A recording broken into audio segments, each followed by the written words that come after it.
तुम प्रोमिसेस इसलिए नहीं तोड़ते हो क्योंकि तुम वीक हो, तुम प्रोमिसेस इसलिए तोड़ते हो क्योंकि फिजिक्स तुम्हारे खिलाफ काम करती है। आज हम लोग जानेंगे कि कैसे हम लोग फिजिक्स के लॉज को इस्तेमाल करके अपने प्रॉमिस, जो भी हम लोगों ने प्रॉमिसेस किए हुए उसको जो है ना हम लोग पूरा करें। मुझे पता है कि आप में से जो है ना 70 से 80% लोगों ने न्यू ईयर रेजोल्यूशन बनाए कि अभी 2024 शुरू हुआ तो आपने जो है ना न्यू ईयर रेजोल्यूशन बनाएगी कि हम लोग ये करेंगे वो करेंगे, लेकिन 90% लोगों ने अगर बनाया तो उसमें से 50% लोग जो है ना नहीं करने वाले फॉलो, वो लोग जो है ना नहीं पूरा करने वाले। तो आज हम लोग जानेंगे कि फिजिक्स के कानून को कैसे हम लोग जो है ना अपनी ज़िंदगी में ला सकते हैं और जो है ना जो कि हमें मदद कर सकती है कि हम लोग अपने प्रोमिसेस को पूरा करें और उसको कभी भी ना छोड़ें। चले, मैंने आपके लिए कुछ मेन पॉइंट्स लिखे हुए हैं जो कि मैं आपको बताऊंगा। सबसे पहला हमारे पास जो फर्स्ट लॉ ऑफ फिजिक्स है या फर्स्ट लॉ ऑफ मोशन है जो कि न्यूटन ने दिया था, लॉ ऑफ इनर्शिया, वो हमें क्या कहते हैं कि अगर एक चीज़ रुकी हुई है तो वो चीज़ रुकी रहेगी, अगर एक चीज़ मोशन में है तो वो चीज़ मोशन में रहेगी। तो मैं आप लोगों से एक सवाल करता हूँ, आप लोग क्या करते हैं? कल से जिम जाऊँगा, कल से पढ़ाई होगी, कल की वजह से जो है ना आप लोग कभी मोशन ही नहीं कर पाते और आप लोग उधर के उधर ही रह जाते हो। आपको करना क्या होगा? आपको ये चीज़ करना होगा कि फॉर एग्जांपल आप बोलते हो कि मैं जो है ना 1 घंटा पढ़ाई करूँगा, आपने आज तक पढ़ाई की ही नहीं है, आप बोल रहे हो कि मैं 1 घंटा पढ़ाई करूँगा। आपको बुक खोलनी है और 1 पेज पढ़ना है, दैट्स इट।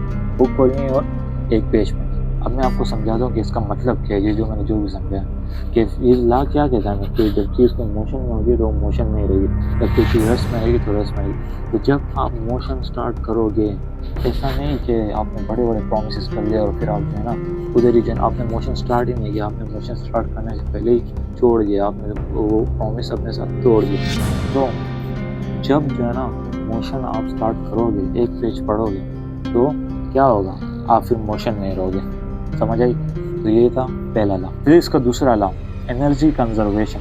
हमें पता है कि energy can nether be created nor be destroyed, यानी ना आप एनर्जी को बना सकते हो ना आप एनर्जी को ख़त्म कर सकते हो। तो एनर्जी कन्वर्ट होती है यहाँ से वहाँ, यहाँ से वहाँ, वहाँ से यहाँ। तो तुम क्या कहते हो कि मुझ में जो है ना एनर्जी नहीं है, मैं थक गया हूँ। आप लोगों ने कुछ किया नहीं होगा, आप बोलोगे मुझ में एनर्जी नहीं है। ये कौन सी बात होगी एनर्जी नहीं है? कुछ किया भी नहीं फिर भी एनर्जी नहीं है, इसकी कोई वजह नहीं।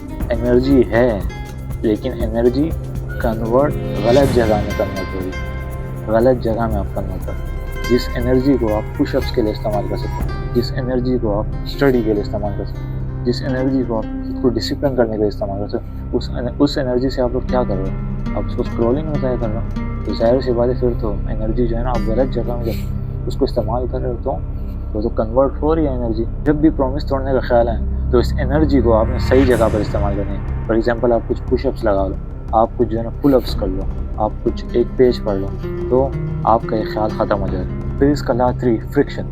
फ्रिक्शन मोशन का दुश्मन होती है, फ्रिक्शन रेजिस्टेंस का नाम है, फ्रिक्शन की वजह से रेजिस्टेंस आएगी। तो जब भी आपके आसपास जो है ना आपके आसपास मोबाइल होगा, आपके आसपास एक कंफर्टेबल बेड होगा, आपके आसपास जो है ना आराम देने वाली चीज़ें होगी जो कि आपको कंफर्ट जोन में ला सकती है, जो कि जो है ना आपके डिसिप्लिन को रेजिस्ट कर सकती है। तो आपने उन चीज़ों से दूर रहना है, आपने उन चीज़ों के लिए फ्रिक्शन पैदा करनी है, उन चीज़ों के लिए रेजिस्टेंस पैदा करनी है, मोबाइल के लिए, स्क्रॉलिंग के लिए, टिकटॉक के लिए, इन चीज़ों के लिए आपने रेजिस्टेंस पैदा करनी है। फिर इसका law for force and momentum.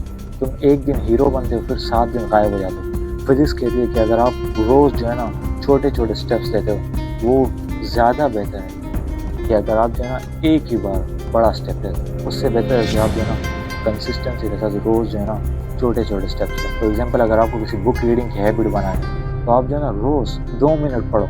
ये बेहतर होगा कि एक दिन जो है ना आप जो है ना पूरा दिन पढ़ लो, उसके बाद जो है 7 दिन आप गायब हो जाओ। इससे बेहतर है कि रोज़ 2-2 मिनट पढ़ो, रोज़ के 1 घंटा पढ़ो, काफ़ी है। फिर इसका 5 वाला एंट्रोपी। ये हमें ये कहता है कि हमारा जो यूनिवर्स है इसको डिसऑर्डर की तरफ ही जाना है, या तो ये उसी जगह पर रहेगा या फिर ये डिसऑर्डर की तरफ जाएगा। तो अभी हम इसको कैसे अप्लाई कर सकते हैं? अगर आप सिस्टम नहीं बनाओगे, अगर आप सिस्टम नहीं बनाओगे तो क्या होगा?